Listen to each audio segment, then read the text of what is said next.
الشیطان الرجیم اعوذ باللہ من الشیطان الرجیم بسم اللہ الرحمن الرحیم بسم اللہ الرحمن الرحیم ما یجادل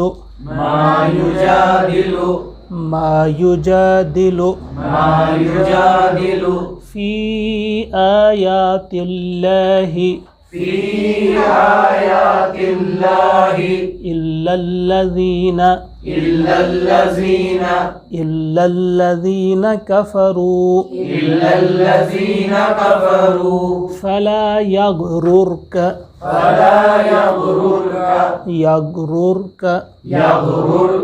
تقلبهم فی البلاد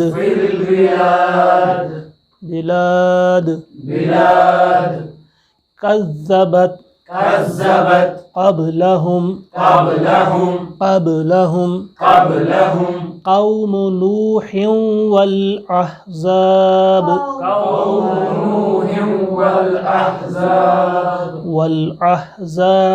والأحزاب من بعدهم وحمت كل أمة برسولهم ليأخذوه وجادلوا بالباطل ليدحضوا به الحق فأخذتهم فكيف كان عقاب تو یہ خیال پڑھ ما يجادل في آيات الله إلا الذين كفروا فلا يغررك تقلبهم في البلاد كذبت قبلهم قوم نوح والأحزاب من بعدهم وهمت كل أمة برسولهم ليأخذوه وجادلوا بالباطل ليدحضوا به الحق فأخذتهم فكيف كان عقاب صدق اللہ ما یجادل ما نہیں یجادل وہ جھگڑتے ہیں ما یجادل نہیں جھگڑتے ہیں مجادلہ چونن کج بحثی کرنے کو کج بحثی کرنا جھگڑا کرنا غیر ضروری قسم کا مناظرہ کرنا غیر ضروری بحثیں ما یجادل فی آیات اللہ اللہ کی آیات میں اللہ کی آیات میں جھگڑا نہیں کرتے الا سوائے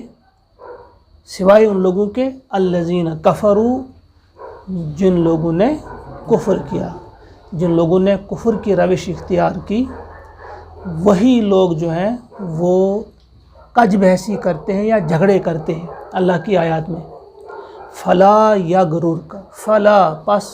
لا یغرر دھوکے میں نہ ڈال دے کا آپ کو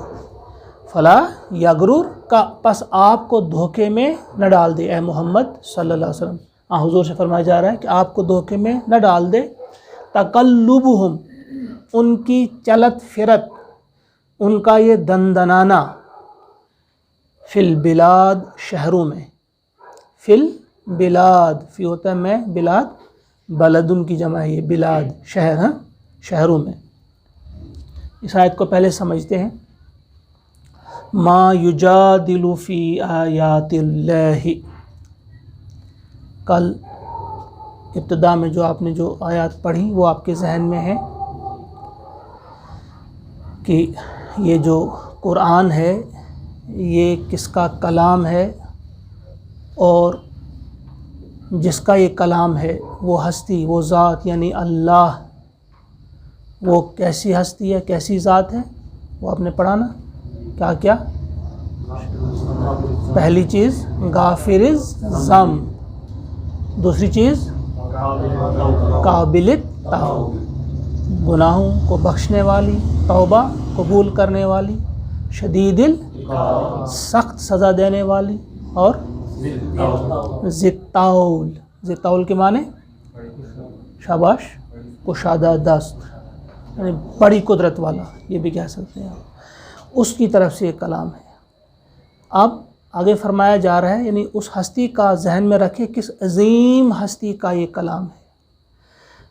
لہذا جس عظیم ہستی کا یہ کلام ہے اب اسی کی بندگی کی جانی چاہیے، جو آپ نے کل پڑھا۔ لیکن کچھ لوگ ایسے آپ کو ملیں گے جو اس عظیم ہستی کے اس عظیم کلام میں بھی کج بحثیاں کریں گے، غیر ضروری جھگڑا کریں گے، لا یعنی گفتگو، لا یعنی بحثیں کریں گے، مگر کون کریں گے؟ سب لوگ نہیں۔ جو سلیم الفطرت ہوں گے وہ ایسا نہیں کریں گے، جو سنجیدہ لوگ ہوں گے وہ ایسا نہیں کریں گے، جو مخلص ہوں گے وہ ایسا نہیں کریں گے، جو چاہتے ہوں گے کہ ہم بچیں خسارے سے، دنیا کے خسارے سے، آخرت کے خسارے سے، وہ ایسا نہیں کریں گے۔ ہاں کریں گے یا کرتے ہیں تو کون کرتے ہیں؟ جن لوگوں نے کفر کی روش اختیار کی ہے۔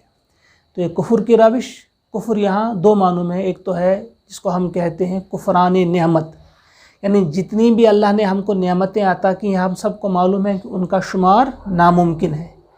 ایک تو وہ لوگ جنہیں اس بات کا احساس ہی نہ ہو کہ اللہ کی کتنی نعمتیں ہم پر ہیں، کتنی نعمتوں کا ہم فائدہ اٹھا رہے ہیں، کتنے احسانات اللہ کے ہم پر ہیں، جو ناشکرے قسم کے لوگ ہیں، جو کفران نعمت کرنے والے ہیں۔ ایک تو وہ لوگ ایسا کر سکتے ہیں، یا پھر وہ لوگ جو حق کے انکاری ہوں، منکر ہوں، حق کا انکار کرنے والے، جنہوں نے حق سے منہ موڑ لیا ہو، وہی لوگ ایسا کر سکتے ہیں۔ لیکن یہاں میں عام طور پہ جو ہم سمجھتے ہیں نا، جب بھی ہم کہیں پڑھتے ہیں الذین کفروا، کافر، بس کافر ہی انکار کریں گے۔ جب ہم کافر کہتے ہیں تو ہماری ساری توجہ جاتی ہے غیر مسلموں کی طرف۔ لیکن یہ یاد رکھے کہ یہاں پر اچھی طرح آپ سمجھ لیجئے کہ یہ ہر غیر مسلم کے لیے نہیں ہے۔ یہ ٹھیک ہے کہ اصطلاحاً ہم ہر غیر مسلم کو کافر کہتے ہیں، لیکن اصل میں یہ ان کے لیے نہیں ہے۔ کافر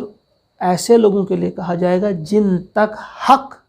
ٹھیک طرح سے پہنچ چکا ہو، جن تک حجت پوری کی گئی ہو، ان کو سمجھائی گئی ہو بات، قرآن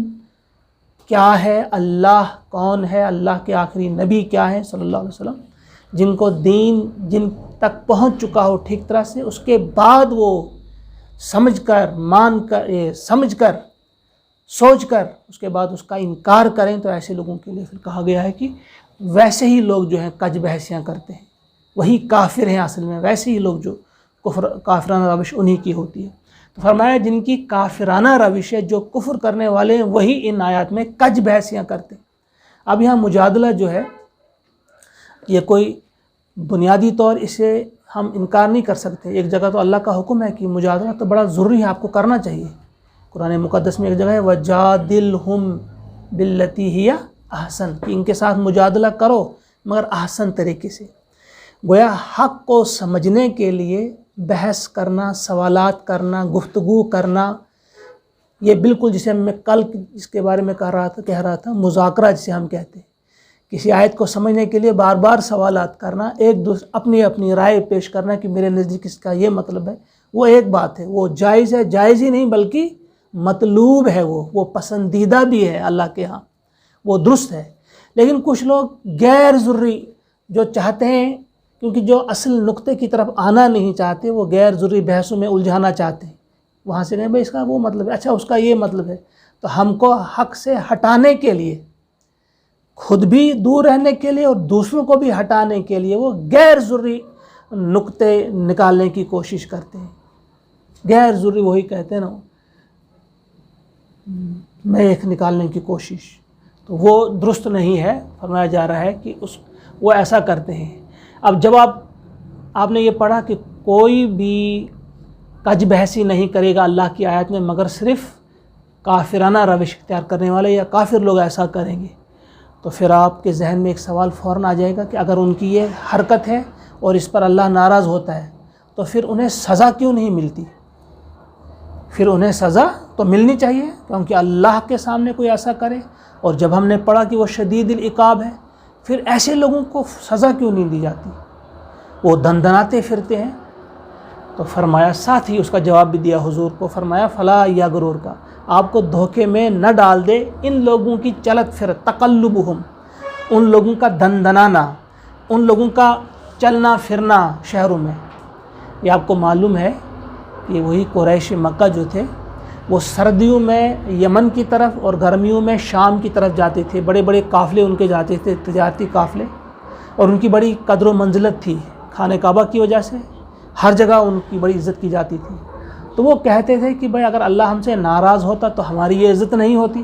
ہم بڑی شان سے جاتے ہیں، لوگ ہماری بڑی قدر کرتے ہیں، شام جاتے ہیں تو وہاں بھی، یمن جاتے ہیں تو وہاں بھی، یا جہاں بھی جاتے ہیں راستے میں بھی جتنے لوگ ہمیں ملتے ہیں، جتنی بستیاں آتی ہیں، وہ ہمارے ساتھ اچھا سلوک کرتے ہیں، اگر ہم غلط ہوتے تو ایسا سلوک نہیں ہوتا۔ تو اللہ تعالیٰ نے فرمایا کہ آپ ان کی اس ٹھاٹھ باٹھ کو دیکھ کر، ان کی شان و شوکت کو دیکھ کر، ان کی اس تجارت کو دیکھ کر، ان کے مال و متاع کو دیکھ کر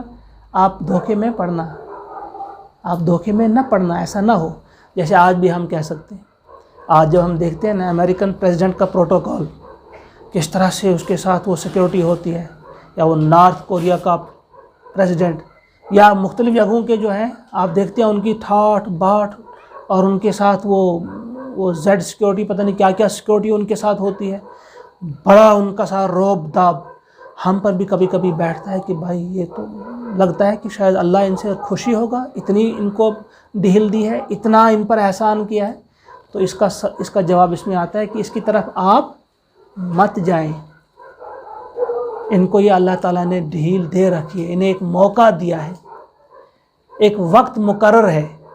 سمجھنے کے لیے، پلٹ آنے کے لیے۔ اللہ تعالیٰ فوراً کسی کی گرفت نہیں کرتے۔ اب دیکھیے اگلی آیت میں کہ اگر اب ایک دلیل دی جا رہی ہے تاریخ سے کہ ان کی یہ چلت پھرت، ان کی یہ ٹھاٹھ باٹھ، شان و شوکت آپ کو دھوکے میں نہ ڈال دے۔ کچھ سادہ لوگ مسلمان بھی متاثر ہو رہے تھے کہ بھائی یہ تو صحیح بات ہے، ان کی گرفت نہیں ہو رہی ہے، شاید یہ بھی ٹھیک ہی ہے، ہو جاتا ہے۔ جیسے آج بھی آپ دیکھتے ہیں نا، کبھی کبھی ہم بہت مرعوب ہوتے ہیں غیروں کو دیکھ کر، جو اللہ کے باغی ہیں، اللہ کے دین کے مخالف ہیں، ان کی شان دیکھ کر، ان کی کامیابی دیکھ کر، بظاہر کامیابی جو دنیا میں ہے، یا ان کا مال دیکھ کر کبھی کبھی ہم بھی بڑے مرعوب ہو جاتے ہیں۔